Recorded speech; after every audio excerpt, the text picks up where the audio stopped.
Hello, ladies and gentlemen. Here we are. Welcome to the Doom Show with Wabtech.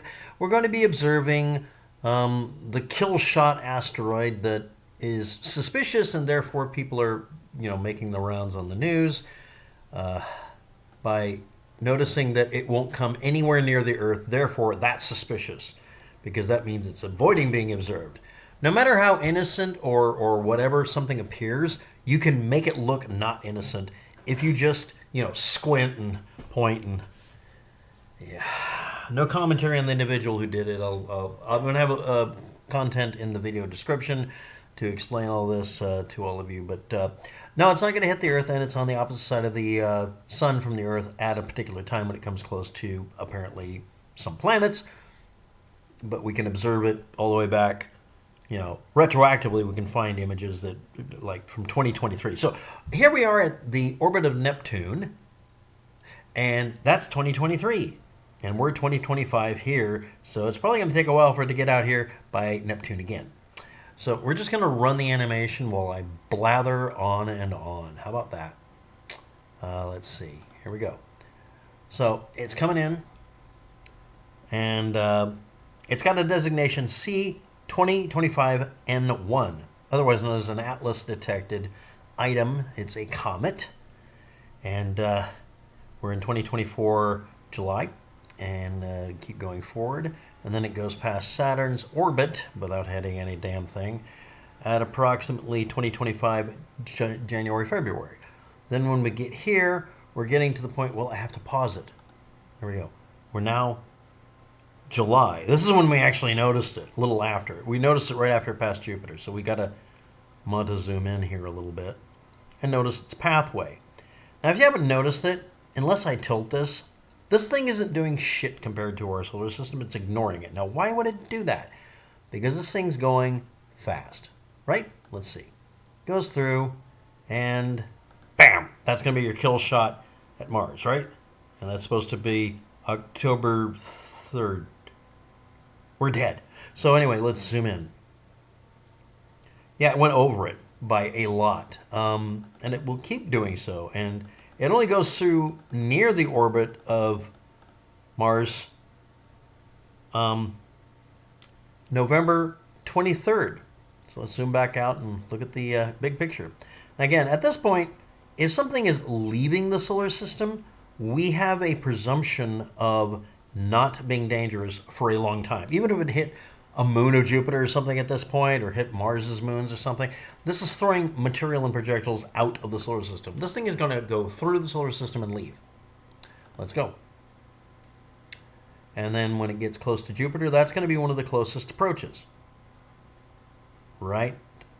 Yep. And that'll be 2026. Let's see if I guessed right about it when it leaves. Get out of here. When it goes past Saturn, 2026. Let's back up so we can see. We have to zoom way out in order to do our joke of the day. We have to wait a long time. I mean, I'm running it as fast as I can to make it going, 5 times the speed of light or whatever here. Yep, that's right. 2027, sometime in May, it'll go past Uranus. We had to zoom out to see Uranus. So now let's go further out, a little farther down. Then we're going to see how long it takes to get to Neptune. And it's going to take a long time. And this is annoying and boring, and I know it. Boring, annoying. Boring, boring. Boring, boring, boring, boring, boring. Boom. And that will be 2028. In the grand scheme of things, it don't care. It came in from the top and shot through with very little deviation. In fact, it's deviating down. Instead of skipping off of our solar system like a rock, it went through it and got deflected by, well, presumably going over the top of Mars would be gravitational and pull it down. Not anywhere near Earth. And yeah. But what about it being on the opposite side of the Earth? You mean literally not being a threat? Well, someone has to spin doctor it into an interesting story because, well, it must be hiding on the other side of the sun. Now, this is based on a scientific paper some guy put out, supposedly scientific, that brought up that this is an interesting thought experiment and nothing else.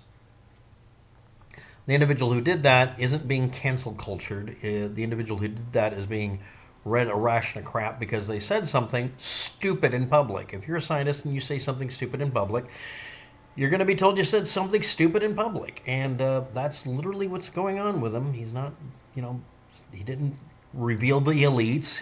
I mean, he didn't do anything really terrible like,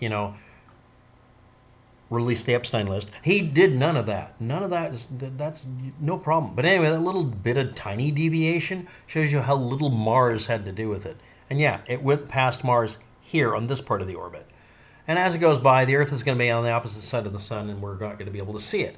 Our satellites and orbiters and stuff that are put out around the solar system itself, around the sun, and also orbiting the Earth, but really, really far out at Lagrange points might pick up some stuff, and that's cool. But for the most part, or for the moist part, or for the moist fart, this is a non-issue. And this thing is so dim you wouldn't be able to see it in the sky unless there was something weird going on. Oh, by the way, it's a comet, so it will become visible, right? Well, kind of. So anyway, from whatever time, I forgot what it was before, till 2028, it'll be in our solar system, and it's not going to do anything. With that little amount of deviation and deflection going over the top of Mars, it's not going to have jack shit effect. I want to point out one of my favorite little things to bring up. If you took all of the masses of the solar system itself and applied it to tidal forces on Earth, the amount of water displacement that happens, if you were to line them all up in an alignment that people keep talking about, which has no real effect, would have the effect of changing the water height compared to the sun and moon, the moon is closer and the sun is much bigger. All the other planets would change the height by a couple of millimeters, or at worst an inch, depending on alignment. You notice we have an almost but not quite circular set of orbits here. I mean, they're not truly centered, they're not perfect, but they're pretty freakishly close. Like Uranus is off-centered, kind of off-centered. Saturn's a little off-centered-ish, depending on which way you look at it. Jupiter is nearly a perfect circle. Mars, the Earth is practically a perfect circle around the sun. Mercury looks more eccentric than the others. So we don't get a lot of problems. If you haven't figured this out, our solar system, the whole damn thing, is extremely stable. Like, crazy stable, and has been for a while, because that's how you end up with a 13 billion year old solar system. I mean, it's dynamic as hell over a long period of time, but this is not anything. As for this being some sort of piloted object, wow, going in a straight line and getting deflected by Mars, that's a really neat trick. And I want to bring this backwards a bit. Let's see how far we can get it back. I'm going to change it to a week, so that I can get there eventually. I want to point out that the pathway it's taking, if you were just observing planets and their moons and wanted to hit these spots, these are really good spots to do if you were doing a deliberate flyby of our solar system. Yes, I agree. Let's look at this for a minute. Flying over Mars at that point would be your closest approach. Okay, fine. So we go back, and let's zoom the hell in. And you see how far above Mars that is?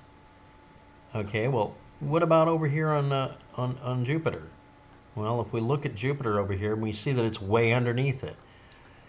If this was being piloted to look at our solar system and only, in effect, observe Mars, Jupiter, and maybe Saturn, this is not the best orbit to do. And the deviation here, again, it's really tiny within the solar system. That is not enough difference to make a difference within the solar system. But in the grand scheme of things, the only thing this would be done for would be to make an extremely minor right turn from this perspective, to go past our solar system and use this as a waypoint. From where? I mean, where over that way would you need to do that at? Really? And again, you'd have to be able to predict over an extremely long period of time. And that's just being a dead object, a dead weight flying through space, which is what this is turning out to be. So, I'm very sure we're not dealing with a piloted object, number one. Number two, I mean, if it was trying to hit Mars, it did a really bad job because look at the fail factor there. Not even aligned correctly enough to make a difference, and going the wrong way to do so to make a hit. So yeah, and yeah, at that moment, we're over here, and if we go further, at its, at that curved point, we're on the opposite side of it most of the time. So anyway, I'll leave a link to this and other data sources. You can judge any way you wish. I don't really have any control over you. I'm not your dad. But yeah, this to me looks exclusively like a object, not even bouncing off the puddle that is our solar system, but just grazing it, just like every other comet that flies through that we barely pay attention to. Thanks for watching. Have a good day. Good luck with that. You'll all need it.